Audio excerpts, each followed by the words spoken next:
Các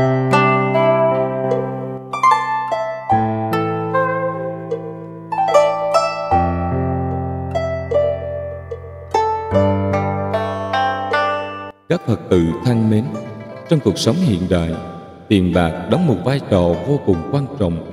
Nó không chỉ là phương tiện để chúng ta đáp ứng nhu cầu vật chất hàng ngày, mà còn góp phần tạo ra sự an tâm trong tương lai, lo toan cho gia đình và chính mình. Tuy nhiên, có bao giờ bạn cảm thấy dù làm lụng vất vả, nhưng tiền vẫn cứ như gió vào nhà trống, chẳng tích lũy được gì không? Chúng ta vẫn thường nghe người ta nói tiền vào như nước, ra như cát. Vậy có bao giờ bạn tự hỏi liệu tiền của mình đã được cất giữ đúng cách hay chưa? Hôm nay tôi sẽ chia sẻ với các bạn về 7 vị trí trong nhà không nên cất giữ tiền nếu không muốn tài lộc tiêu tan. Đây không chỉ là những quan niệm phong thủy mà còn ẩn chứa những bài học sâu sắc về cách chúng ta quản lý tiền bạc trong đời sống. Thứ nhất, đó là cửa chính, là nguyên nhân khiến tiền bạc dễ tan biến. Cửa chính là nơi chúng ta vào và bước ra mỗi ngày, là cánh cửa dẫn lối những dòng năng lượng từ bên ngoài vào nhà. Theo quan niệm phong thủy, cửa chính không chỉ là nơi tiếp nhận các dòng năng lượng tích cực, mà còn là nơi năng lượng có thể thoát ra. Đây chính là lý do tại sao nhiều người nói rằng cửa chính là nơi rước tài đón lộc, nhưng đồng thời cũng là nơi tiện tài đưa lộc đi mất. Nếu bạn để tiền bạc ở gần cửa chính, vô tình bạn đã đặt nó ở ngay nơi dòng chảy năng lượng mạnh mẽ, khiến tài sản dễ dàng thoát ra khỏi nhà. Tiền bạc vốn là một dạng năng lượng, và nó cần được giữ ở những nơi có sự ổn định, bình an. Khi bạn đặt tiền ở nơi giao thoa mạnh mẽ như cửa chính, nó dễ dàng bị cuốn đi theo dòng chảy của cuộc sống, làm hao hụt tài lộc mà bạn không hề hay biết. Cửa chính với tần suất đóng mở cửa liên tục tạo ra sự dao động trong không gian sống của chúng ta. Mỗi khi bạn mở cửa, luồng khí bên ngoài sẽ tràn vào và luồng khí trong nhà sẽ bị đẩy ra. Nếu bạn để tiền ngay tại cửa, nghĩa là bạn đang để tiền của mình rơi vào sự dao động liên tục này. Tiền bạc không còn sự ổn định, bền vững nữa. Hãy tưởng tượng như thế này: mỗi ngày bạn bước ra ngoài để làm việc, để kiếm tiền, nhưng mỗi lần trở về, bạn lại cảm thấy tiền của mình không cánh mà bay. Nó như dòng nước chảy mãi không ngừng nghỉ. Nguyên nhân chính là do bạn đã đặt tiền bạc của mình ở nơi không có sự an toàn và ổn định. Đó là ngay tại cửa chính, nơi mọi thứ đều thay đổi không ngừng. Có nhiều người thường tiện tay để ví tiền hoặc thậm chí những tài sản có giá trị ngay tại khu vực gần cửa chính. Họ nghĩ rằng đây là nơi thuận tiện khi ra ngoài, dễ lấy và sử dụng. Nhưng điều này lại vô tình khiến tiền của họ rơi vào sự tiêu hao dần dần. Tôi đã từng gặp nhiều Phật tử chia sẻ rằng dù họ không tiêu xài hoang phí, nhưng tiền bạc vẫn cứ trôi tuột đi mà không hiểu lý do. Sau khi tìm hiểu, tôi nhận ra rằng một trong những lý do là họ đã để tiền ngay ở cửa ra vào. Đây là nơi rất dễ mất mát, không chỉ về mặt vật chất mà còn về mặt tinh thần. Bạn có cảm giác tiền bạc của mình cứ biến mất dần, không cánh mà bay, dù không hề dùng đến. Cửa chính không chỉ là nơi đón khách, mà còn là nơi đón nhận vận may hoặc xui rủi vào nhà. Nếu bạn đặt tiền ở ngay cửa chính, chẳng khác gì bạn đang mở cửa cho cả những điều may mắn và rủi ro cùng lúc bước vào. Bạn có thể không kiểm soát được những dòng năng lượng xấu đang tràn vào ngôi nhà, kéo theo sự hao tổn về tiền bạc. Người ta thường nói mở cửa đón tài lộc, nhưng ít ai nhắc đến việc mở cửa đón xui rủi. Nếu chúng ta không biết cách sử dụng cửa chính đúng cách, chúng ta có thể vô tình tạo điều kiện cho những yếu tố tiêu cực tác động lên cuộc sống của mình, trong đó có sự thất thoát về tài chính. Vậy, chúng ta cần làm gì để tránh sự tiêu hao tài lộc từ cửa chính? Trước hết, hãy nhớ rằng không nên để tiền bạc, ví tiền hay các tài sản có giá trị ngay tại khu vực cửa ra vào. Hãy tìm một nơi an toàn, kín đáo và ổn định để cất giữ tiền bạc của mình. Những nơi như tủ quần áo, phòng ngủ hoặc bất kỳ không gian nào có sự yên tĩnh và ít sự di chuyển là những lựa chọn tốt. Ngoài ra, chúng ta cũng nên giữ cho cửa chính luôn sạch sẽ, gọn gàng. Một cửa chính bừa bộn không chỉ cản trở dòng năng lượng tích cực mà còn khiến tài lộc khó lòng bước vào nhà. Hãy xem cửa chính như một nơi linh thiêng, nơi mà mỗi khi bạn bước qua, bạn đang đón nhận những cơ hội và vận may mới. Thứ hai, cất giữ tiền trong phòng tắm là nơi sẽ làm tiêu tan tiền của trong nhà. Trong cuộc sống hiện đại, phòng tắm đã trở thành một phần thiết yếu trong ngôi nhà, là nơi chúng ta gột rửa cơ thể sau một ngày dài mệt mỏi, nơi mà chúng ta tạm thời trút bỏ hết những bụi bặm của cuộc đời, tìm lại cảm giác sạch sẽ và thư thái. Nhưng có bao giờ các con dừng lại và nghĩ xem phòng tắm còn mang ý nghĩa gì nữa không? Người ta thường nói rằng phòng tắm là nơi thủy nạn, nơi mà tiền bạc, tài sản dễ bị trôi đi như dòng nước. Từ đó mới có câu phòng tắm là nơi tiêu tán tiền của. Nghe có vẻ lạ lầm, nhưng nếu ta ngẫm kỹ thì câu nói này có cơ sở. Trong Phật Pháp, nước tượng trưng cho sự vô thường, cho những điều trôi chảy không giữ lại được. Phòng tắm, nơi dòng nước không ngừng chảy, có thể xem như biểu tượng của sự tiêu hao tài sản nếu ta không biết cách giữ gìn và quản lý cuộc sống.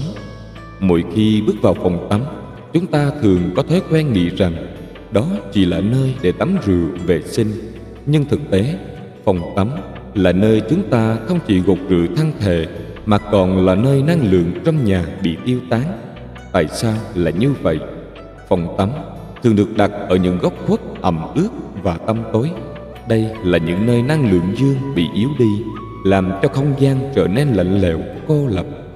Năng lượng trong nhà giống như tiền bạc, nếu không được bảo vệ, quản lý cẩn thận, nó sẽ dần dần bị hao hụt, trôi chảy mất như dòng nước chảy xuống cống.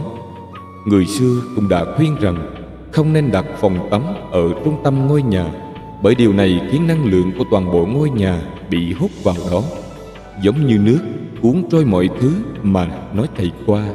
Phòng tắm cần được đặt ở nơi hợp lý, tránh làm tổn hao tài lộc, năng lượng tốt. Trong phong thủy, người ta quan niệm rằng phòng tắm là nơi chứa nhiều âm khí, có thể ảnh hưởng xấu đến tài lộc của gia chủ. Khi các con để phòng tắm quá bừa bộn, ẩm ướt hay không được vệ sinh sạch sẽ, điều này không chỉ ảnh hưởng đến sức khỏe mà còn ảnh hưởng đến tinh thần, tài lộc. Phòng tắm bẩn cũng như là tâm hồn không được thanh tịnh, không biết tự chăm sóc và giữ gìn.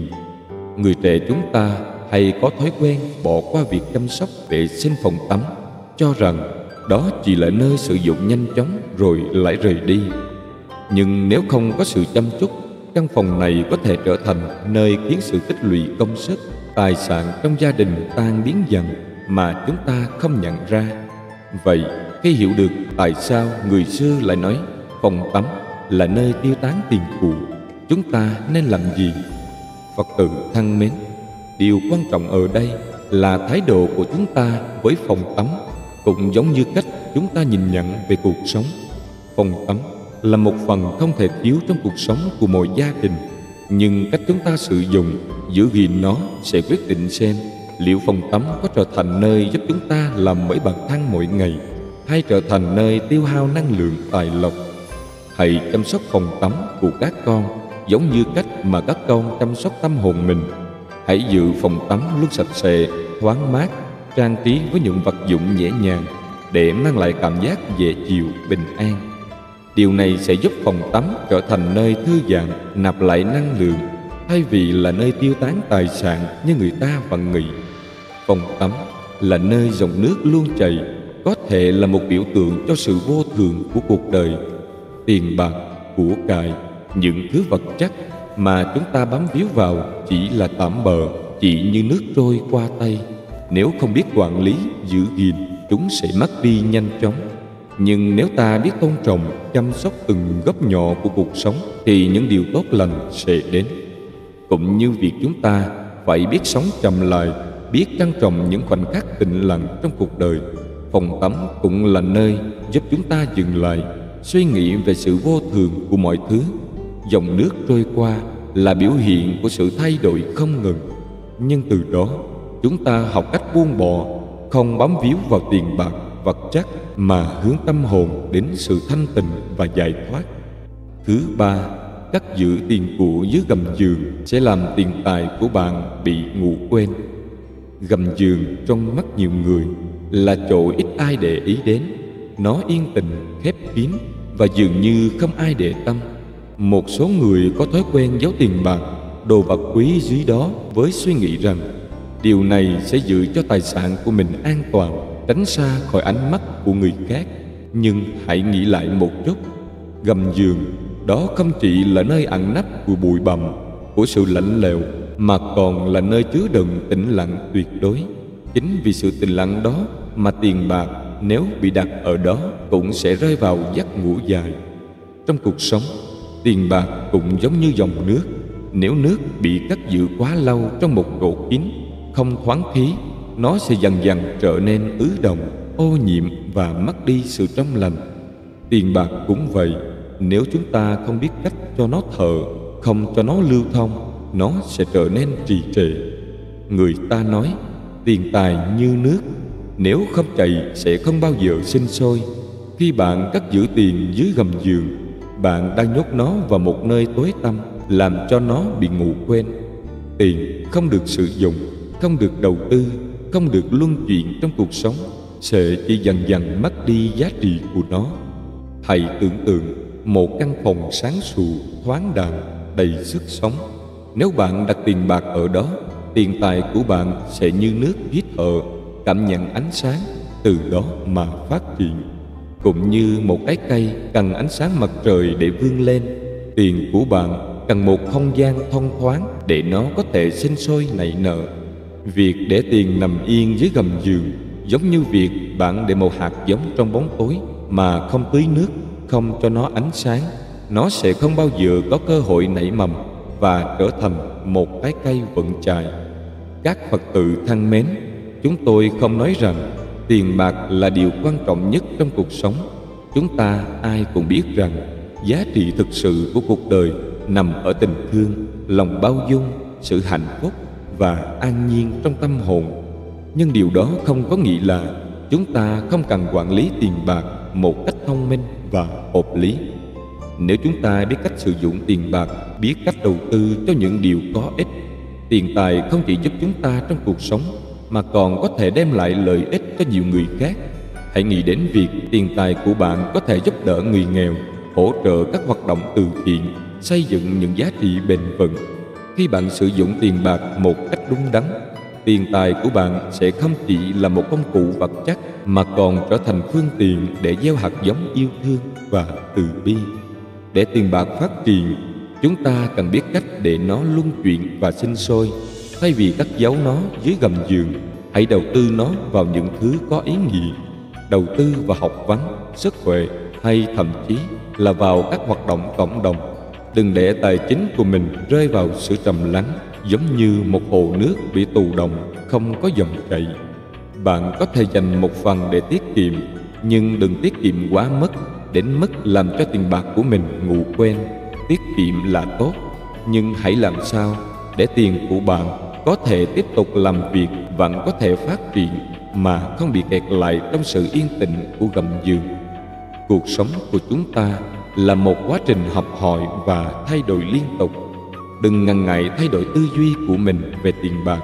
Thay vì xem nó là một thứ để giữ chặt, hãy nhìn nhận nó là một công cụ để giúp chúng ta tạo ra giá trị cả về vật chất lẫn tinh thần. Hãy thử nghĩ đến những cách khách quan để quản lý tài chính một cách hiệu quả hơn. Có thể bạn sẽ nhận ra rằng khi bạn mở lòng với tiền bạc, khi bạn biết cách để nó lưu thông và phát triển, cuộc sống của bạn sẽ trở nên nhẹ nhàng, thanh thản hơn. Tiền tài không còn là gánh nặng mà trở thành người bạn đồng hành trong hành trình đi đến an lạc và hạnh phúc. Thứ tư, cất giữ tiền trong nhà bếp sẽ bị lửa thiêu đốt tài lộc. Lửa trong phong thủy được xem là yếu tố mạnh mẽ, có thể mang đến sự sống, nhưng cũng có thể thiêu đốt hủy diệt. Trong đời sống hàng ngày, nhà bếp chính là trung tâm của năng lượng lửa. Lửa ở đây không chỉ đơn thuần là ngọn lửa đốt cháy thức ăn, mà còn là tượng trưng cho sự ấm áp của gia đình, sự thịnh vượng. Thế nhưng, điều mà ít ai trong chúng ta biết đó là nếu không biết cách quản lý và sắp xếp, lửa có thể vô tình thiêu rụi tài lộc mà chúng ta đã khó khăn tích góp. Có lẽ nhiều người trong số quý vị đã từng có thói quen cất giữ tiền bạc hoặc những vật dụng giá trị gần bếp. Một số người do tiện lợi hoặc không để ý đã chọn khu vực gần nhà bếp làm nơi để cất giữ tiền mặt hoặc giấy tờ quan trọng.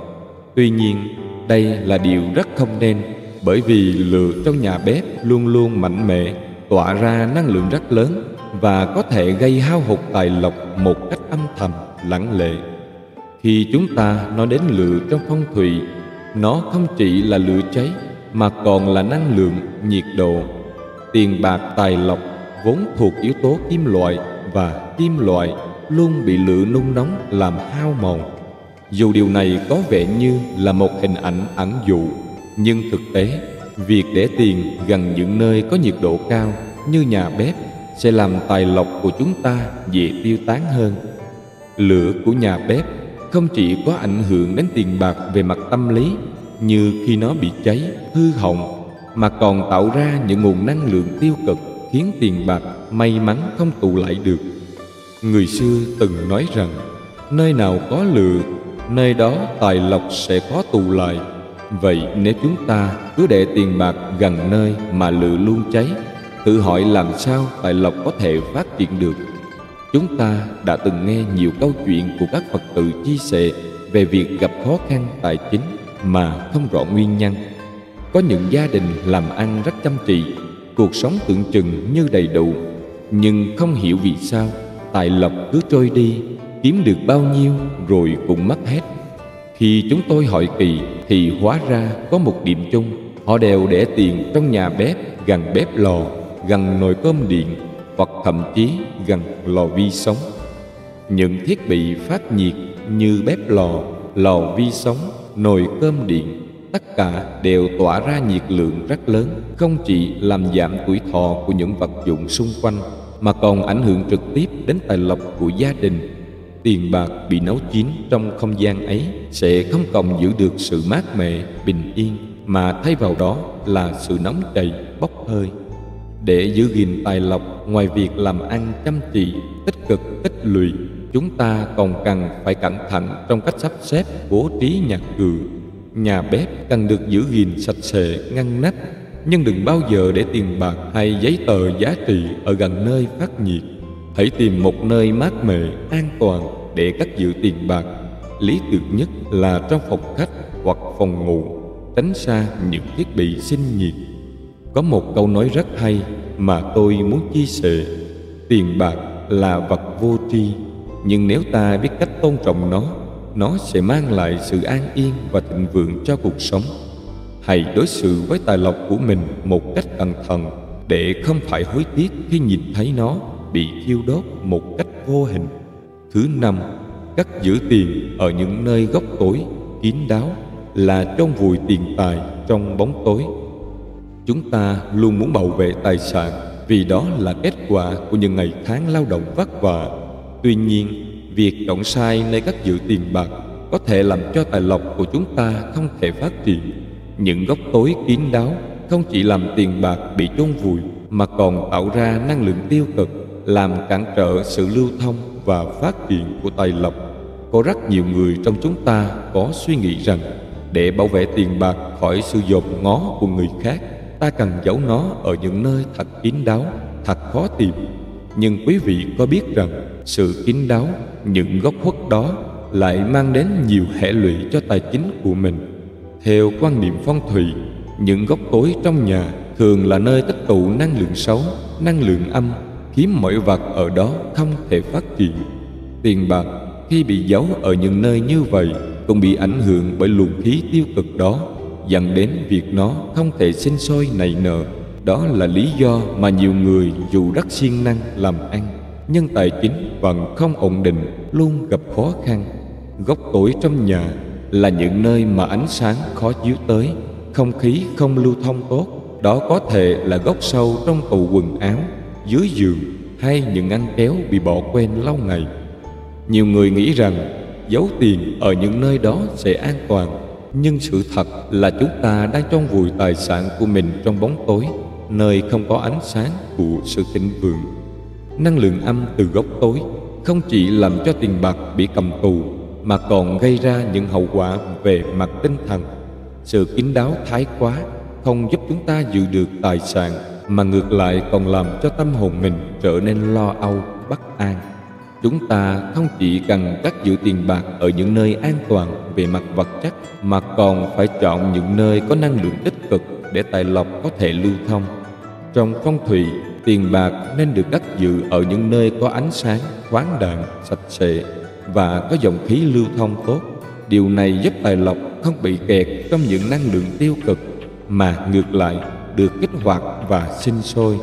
Một ngôi nhà có góc sáng sủa, luôn gọn gàng, không khí trong lành thì không chỉ mang lại sự yên bình cho gia chủ, mà còn giúp tài vận phát triển. Có thể quý vị đang thắc mắc, vậy cất tiền ở đâu là tốt nhất? Theo kinh nghiệm của người xưa và các chuyên gia phong thủy, nơi lý tưởng để cất giữ tiền bạc là nơi phòng khách hoặc phòng làm việc, những nơi thường xuyên có người qua lại, ánh sáng tự nhiên dễ dàng chiếu vào. Ngoài ra, nếu có thể, hãy để tiền bạc ở những hộp kín nhưng thoáng mát, sạch sẽ, tránh xa những góc tối hay nơi bị bỏ quên. Chúng ta hãy thử hình dung tiền bạc cũng như một loài cây. Nếu ta chôn nó vào trong bóng tối, nơi không có ánh sáng và nước, thì làm sao nó có thể mọc lên và ra hoa kết quả? Tiền tài cũng vậy, nó cần được nuôi dưỡng bằng năng lượng tích cực. Ánh sáng chính là yếu tố tượng trưng cho sự phát triển sự sống. Khi ta để tiền ở những nơi có ánh sáng tự nhiên chiếu vào, đó không chỉ là việc bảo quản tài sản, mà còn giúp tiền bạc có cơ hội hấp thu nguồn năng lượng tốt, từ đó mang lại sự thịnh vượng cho gia đình. Năng lượng tích cực từ ánh sáng và không gian thoáng đãng sẽ giúp tiền bạc sinh sôi, tài lộc lưu thông mạnh mẽ. Ngược lại, nếu cất giấu tiền ở những nơi tối tăm hẻo lánh, chẳng khác gì ta đang tự tay chôn sống nguồn thu nhập của mình. Chúng tôi đã từng nghe nhiều câu chuyện buồn từ các Phật tử về việc gặp khó khăn tài chính mà không biết lý do. Một số người làm ăn chăm chỉ, nhưng tiền cứ vào nhà trước, ra cửa sau, không thể giữ được tài sản. Khi chúng tôi hỏi rõ, thì hóa ra họ có thói quen cất giữ tiền bạc ở những góc tối trong nhà. Đôi khi, chỉ vì sự kín đáo mà vô tình họ đã để tiền bạc bị vùi lấp trong bóng tối, không thể phát triển. Những điều nhỏ nhặt mà chúng ta tưởng chừng như không quan trọng lại có thể mang đến những hệ quả lớn. Việc để tiền ở những nơi không đúng chỗ có thể làm cạn kiệt tài lộc, khiến ta phải đối mặt với khó khăn tài chính mà không hiểu rõ nguyên nhân. Kính thưa quý vị, chúng tôi muốn chia sẻ rằng tiền bạc không phải là tất cả, nhưng biết cách cất giữ và bảo vệ nó là điều cần thiết. Việc chọn nơi đặt tiền không chỉ thể hiện sự chu đáo trong quản lý tài chính, mà còn giúp chúng ta sống trong sự an yên, không lo âu về tài lộc. Hãy nhớ rằng ánh sáng là biểu tượng của sự sống, sự thịnh vượng. Cất giữ tiền bạc ở những nơi sáng sủa, có không khí lưu thông tốt sẽ giúp cho nguồn tài lộc của quý vị không bị tắc nghẽn, không bị chôn vùi trong bóng tối. Tiền bạc cũng cần được tôn trọng và đặt những nơi xứng đáng để nó có thể mang lại sự thịnh vượng và bình an cho gia đình. Thứ 6, cất giữ tiền ở kệ sách là sự thiếu cân bằng giữa tri thức và tài chính. Trong cuộc sống, chúng ta đều nhận thức được rằng kệ sách là nơi chứa đựng kho tàng tri thức quý báu. Những cuốn sách mà ta lưu trữ không chỉ là sự tích lũy kiến thức, mà còn là biểu tượng của trí tuệ, sự phát triển tinh thần và trí tuệ. Những trang sách mở ra cho chúng ta những chân trời mới, giúp ta hiểu sâu hơn về thế giới, về con người và cả về chính mình. Nhưng quý vị có biết không, kệ sách không chỉ đơn thuần là nơi để sách, mà nó còn chứa đựng năng lượng của tri thức. Nếu chúng ta vô tình để tiền bạc tại đây, sự tập trung quá mức vào tri thức mà bỏ quên tài chính có thể khiến chúng ta gặp phải sự mất cân bằng. Tiền bạc là yếu tố của thực tế và vật chất, và tri thức là yếu tố tinh thần cần được tách biệt để mọi thứ có không gian phát triển của riêng nó. Chúng tôi đã từng gặp nhiều người, đặc biệt là các bạn trẻ, luôn coi trọng tri thức hơn tài chính. Họ đầu tư rất nhiều thời gian và năng lượng cho việc học hỏi, đọc sách. Điều này không có gì sai cả, bởi vì việc trau dồi tri thức là điều quan trọng.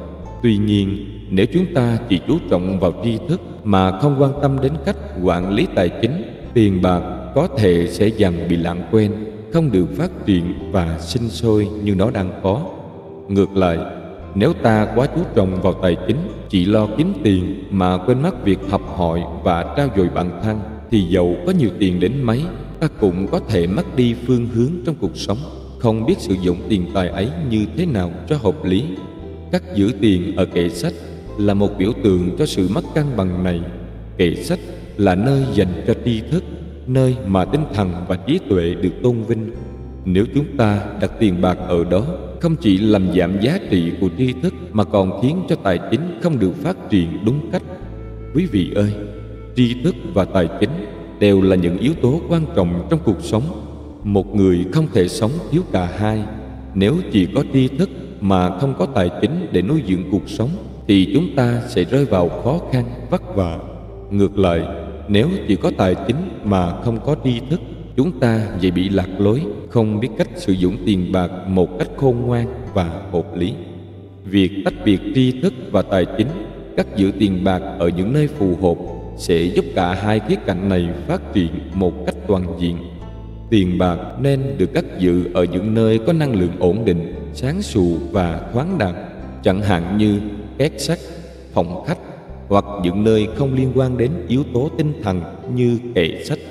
Khi chúng ta biết phân chia rạch ròi, tiền bạc sẽ phát huy được giá trị của nó, giúp chúng ta duy trì cuộc sống. Đồng thời tri thức cũng được bảo tồn, phát triển, giúp chúng ta thấu hiểu và sống một cách trọn vẹn hơn. Có một câu chuyện mà tôi nhớ mãi về một Phật tử trẻ rất đam mê học hỏi, nghiên cứu. Anh ấy thường xuyên dành toàn bộ thời gian cho việc đọc sách và học hành, vì anh ấy tin rằng tri thức sẽ giúp anh ấy thay đổi cuộc đời. Tuy nhiên, trong suốt thời gian đó, anh đã bỏ qua việc quản lý tài chính cá nhân. Tiền bạc kiếm được không được đầu tư, không được tích lũy đúng cách, và dần dần anh rơi vào cảnh khó khăn. Tôi gặp anh và tâm sự. Anh nói rằng con luôn nghĩ tri thức là tất cả, con không nghĩ đến việc tiền bạc lại quan trọng đến thế. Nhưng giờ đây con mới nhận ra, nếu không có sự cân bằng, dù có bao nhiêu tri thức đi chăng nữa, con vẫn sẽ gặp phải những khó khăn trong cuộc sống. Qua câu chuyện này, tôi muốn nhắc nhở quý vị rằng chúng ta cần biết cách cân bằng tri thức và tài chính. Tri thức giúp chúng ta mở rộng tâm hồn, trí tuệ, nhưng tài chính lại là thứ duy trì cuộc sống hàng ngày của chúng ta. Nếu chúng ta chỉ tập trung vào một phía mà bỏ quên phía còn lại, cuộc sống sẽ mất đi sự hài hòa. Kính thưa quý vị, tiền bạc và tri thức cả hai đều quan trọng, nhưng chúng phải được đặt ở những vị trí phù hợp. Kệ sách là nơi của tri thức, nơi chúng ta học hỏi và phát triển trí tuệ. Tiền bạc cần được đặt ở nơi khác, nơi có sự lưu thông tốt của khí và năng lượng tích cực để nó có thể sinh sôi và phát triển. Đừng bao giờ cất giữ tiền bạc ở kệ sách, vì điều này không chỉ gây ra sự mất cân bằng giữa tinh thần và vật chất, mà còn làm giảm giá trị của cả hai. Thay vào đó, hãy biết phân chia hợp lý để tiền bạc và tri thức đều có không gian riêng của chúng. Khi chúng ta làm điều này, cả tài chính và trí tuệ sẽ cùng phát triển, giúp chúng ta sống một cuộc đời trọn vẹn và hài hòa. Thứ bảy, cất giữ tiền cảnh thùng rác, tức là để tiền bạc trở thành rác rưởi. Quý vị hãy thử nghĩ mà xem, thùng rác là nơi chúng ta vứt bỏ những thứ đã không còn giá trị sử dụng. Đó có thể là những thức ăn thừa, những mảnh giấy vụn hay những đồ vật hỏng hóc. Tất cả đều là những thứ mà ta không còn cần đến, đã qua thời gian sử dụng và bị lãng quên. Vì vậy, thùng rác trong cuộc sống hàng ngày luôn mang ý nghĩa của sự tiêu cực, lãng phí và bỏ đi. Khi chúng ta đặt tiền bạc, tài sản cảnh thùng rác, dù chỉ là vô tình, điều đó đã tạo ra một sự kết nối tiêu cực giữa tiền tài và rác rưởi. Chẳng khác gì ta coi nhẹ giá trị của đồng tiền, của tài sản mà mình vất vả làm ra. Tài lộc không bị đặt ở những nơi như vậy không chỉ bị ảnh hưởng về mặt phong thủy mà còn mất đi sự trang trọng, làm giảm giá trị trong suy nghĩ của chính chúng ta. Nhiều người trong chúng ta có thói quen để đồ vật lung tung, không ngăn nắp, trong đó có cả tiền bạc. Có khi vì tiện lợi mà chúng ta vô tình để tiền bạc gần thùng rác trong nhà bếp, phòng ngủ hay phòng làm việc mà không suy nghĩ nhiều. Nhưng quý vị có biết không, hành động nhỏ ấy lại tạo ra một thông điệp rất rõ ràng rằng tiền bạc không có giá trị với tôi. Khi chúng ta để tiền cạnh thùng rác, nó cũng giống như việc ta tự tay chôn vùi tài sản vào sự lãng phí và tiêu cực. Đồng tiền mà chúng ta cố gắng tích góp bỗng chốc bị coi thường, không được trân trọng, và rồi tiền bạc sẽ dần dần trôi qua tay chúng ta một cách lãng phí mà không để lại bất kỳ giá trị hữu ích nào. Trong Phật giáo, chúng ta luôn được dạy rằng phải biết trân trọng những gì mình có, dù đó là vật chất hay tinh thần. Tiền bạc tuy chỉ là phương tiện giúp chúng ta sống, nhưng nếu biết quản lý, nó có thể mang lại phước báo và sự bình an cho gia đình. Ngược lại, nếu không biết trân trọng tiền bạc, tài sản sẽ dễ dàng rời xa chúng ta mà ta không kịp nhận ra. Tiền bạc không phải là rác rưởi, nó là công sức, là thành quả của những ngày tháng lao động vất vả. Vì vậy, hãy đối xử với nó một cách cẩn thận, đặt nó ở những nơi sạch sẽ, gọn gàng và có năng lượng tích cực. Đừng bao giờ để tiền gần thùng rác hay những nơi ô uế, vì điều đó chẳng khác nào ta vứt bỏ tài sản của mình vào sự lãng phí. Tôi đã từng nghe nhiều câu chuyện buồn từ các Phật tử về việc tài lộc của họ bỗng chốc trôi đi một cách nhanh chóng. Có những người từng làm ăn phát đạt, nhưng chỉ sau một thời gian ngắn, tiền bạc trong tay dần dần tiêu tan mà không biết rõ lý do. Khi được hỏi kỹ thì ra họ không chú ý đến việc quản lý tiền bạc một cách chu đáo, và nhiều lần đã để tiền bạc gần những nơi không thích hợp như thùng rác, nhà vệ sinh hoặc những chỗ dơ bẩn. Những nơi đó chứa đựng năng lượng tiêu cực, và khi tài sản của chúng ta bị đặt ở đó, chúng cũng sẽ bị ảnh hưởng. Tiền bạc không còn là biểu tượng của sự thịnh vượng mà bị xem như thứ không đáng giá, dễ dàng bị bỏ đi. Và khi không biết trân trọng tài lộc, chắc chắn nó sẽ rời xa chúng ta. Chúng tôi muốn nhắc nhở quý Phật tử rằng để tài lộc luôn thịnh vượng, điều đầu tiên chúng ta cần làm là biết trân trọng nó. Hãy luôn để tiền bạc ở những nơi sạch sẽ, thoáng đãng và gọn gàng, tránh xa những nơi như thùng rác, nhà vệ sinh hay những góc khuất bẩn thỉu. Ngoài ra, việc quản lý tiền bạc cũng cần phải cẩn thận, không chỉ trong việc chọn nơi cất giữ mà còn ở cách chúng ta sử dụng. Đồng tiền không nên bị lãng phí, cũng không nên bị sử dụng vô ích. Hãy biết cách tiết kiệm, quản lý chi tiêu một cách hợp lý để tiền bạc có thể mang lại giá trị cho cuộc sống của mình. Trong phong thủy, những nơi sạch sẽ, sáng sủa, thoáng mát luôn là những nơi tốt để đặt tiền bạc. Đây là những nơi có dòng khí lưu thông tốt, mang lại năng lượng tích cực cho gia chủ. Khi tiền bạc được cất giữ ở những nơi như vậy, tài lộc sẽ được kích hoạt, không chỉ giúp chúng ta bảo vệ tài sản mà còn tạo ra nhiều cơ hội phát triển hơn trong tương lai. Hãy thử tưởng tượng, khi ta đặt tiền bạc ở nơi có ánh sáng thoáng đãng, nó sẽ giống như một hạt giống được gieo trồng trong đất tốt, có điều kiện thuận lợi để nảy mầm và phát triển. Ngược lại, nếu đặt tiền gần thùng rác, đó chẳng khác gì ta đang vứt bỏ hạt giống vào đất cằn khô, không thể sinh sôi nảy nở. Vậy, đâu mới là nơi lý tưởng để tiền tài có thể sinh sôi và mang lại thịnh vượng cho gia đình? Trong phong thủy, có một nguyên tắc quan trọng mà chúng ta nên ghi nhớ. Tiền bạc cần được đặt ở những nơi sáng sủa, thoáng đãng và có luồng không khí lưu thông tốt. Dưới đây là một số gợi ý mà chúng tôi muốn chia sẻ cùng quý vị. Đó là: 1. Cất giữ tiền trong phòng khách. Phòng khách là nơi tiếp khách bạn bè và cũng là không gian trao đổi năng lượng giữa các thành viên trong gia đình. Đây không chỉ là một khu vực sống chung mà còn là trái tim của căn nhà, nơi mà những dòng năng lượng tốt nhất hội tụ. Vì vậy, trong phong thủy, phòng khách được xem là biểu tượng của sự ấm no, hạnh phúc và thịnh vượng. Nhìn từ góc độ thực tế, phòng khách thường là nơi được thiết kế rộng rãi, sáng sủa với cửa sổ lớn để đón ánh sáng tự nhiên và giúp không khí lưu thông tốt. Ánh sáng và sự thông thoáng này không chỉ tạo cảm giác thoải mái, dễ chịu mà còn mang đến những luồng năng lượng tích cực giúp cuộc sống gia đình trở nên hài hòa, suôn sẻ hơn.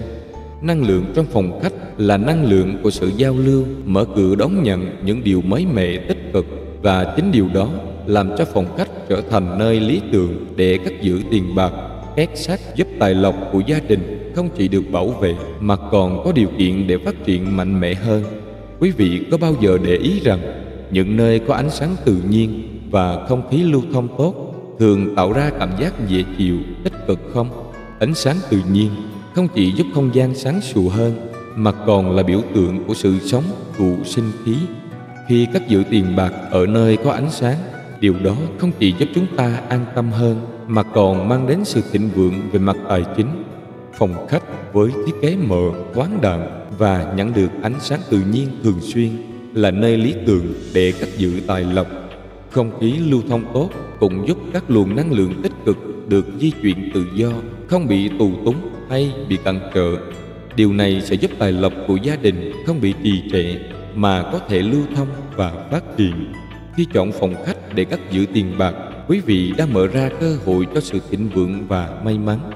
Tiền bạc giống như mọi thứ khác trong cuộc sống, cần có điều kiện để phát triển, và môi trường sống thoáng đãng, sáng sủa là yếu tố quan trọng để tài lộc sinh sôi và nảy nở. Khi chúng ta đã xác định phòng khách là nơi lý tưởng để cất giữ tiền bạc, việc quan trọng tiếp theo là phải tìm một vị trí cụ thể trong phòng khách để đặt két sắt hoặc tiền mặt sao cho hợp lý và hợp phong thủy. Theo các nguyên tắc của phong thủy, két sắt nên được đặt ở những góc phòng khách, nhưng tránh đặt quá gần cửa ra vào hoặc cửa sổ. Tại sao là như vậy?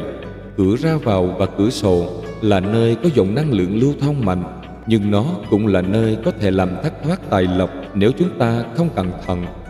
Tiền bạc nếu để gần cửa ra vào hoặc cửa sổ dễ bị cuốn trôi theo dòng năng lượng, khiến tài lộc thất thoát, không thể giữ lại lâu dài trong gia đình.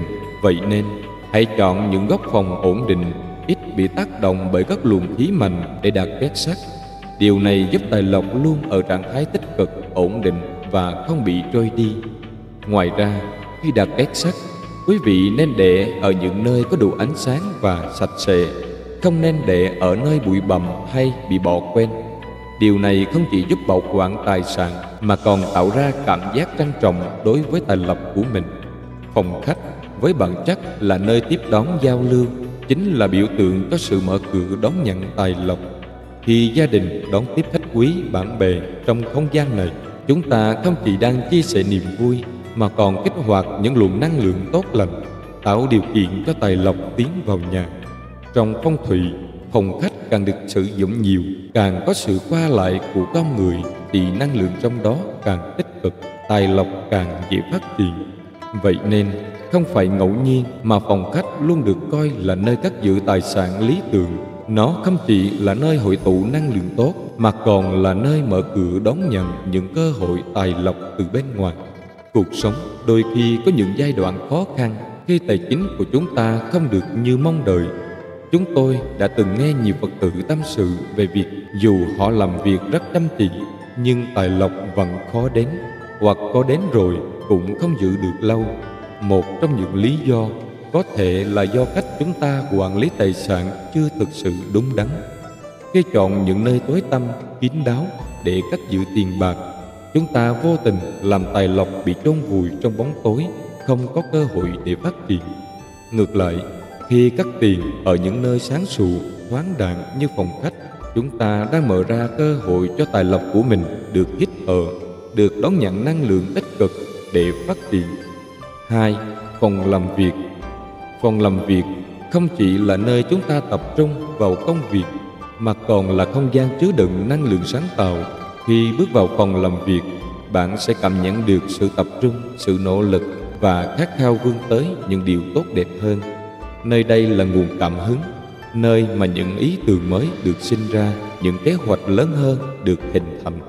Đặt tiền bạc trong không gian này không chỉ là một lựa chọn thông minh mà còn là cách giúp tài lộc có cơ hội phát triển.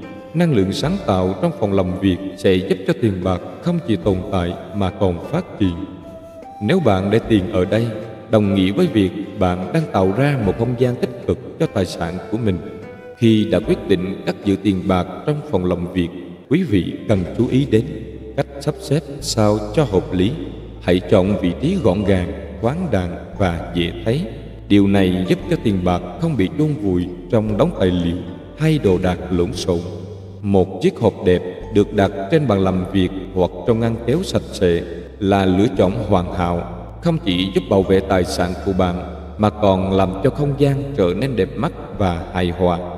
Hãy đảm bảo rằng hộp tiền của bạn luôn được giữ gìn sạch sẽ và không có bụi bặm, vì điều này sẽ ảnh hưởng đến năng lượng tài chính. 3. Tủ sách hoặc kẻ gỗ. Tủ sách không chỉ đơn thuần là một nơi để lưu trữ sách vở mà còn là biểu tượng của tri thức và sự hiểu biết. Trong cuộc sống, tri thức luôn là một phần quan trọng giúp chúng ta đưa ra những quyết định đúng đắn, đặc biệt trong việc quản lý tài chính. Khi bạn đặt tiền vào tủ sách, bạn đang tạo ra một không gian tích cực, nơi mà tri thức và sự khôn ngoan luôn hiện diện. Tủ sách mang lại năng lượng tích cực, khuyến khích sự phát triển và khám phá. Một tủ sách đầy ắp những cuốn sách hay không chỉ làm phong phú thêm kiến thức của bạn mà còn là nơi bảo vệ tiền bạc.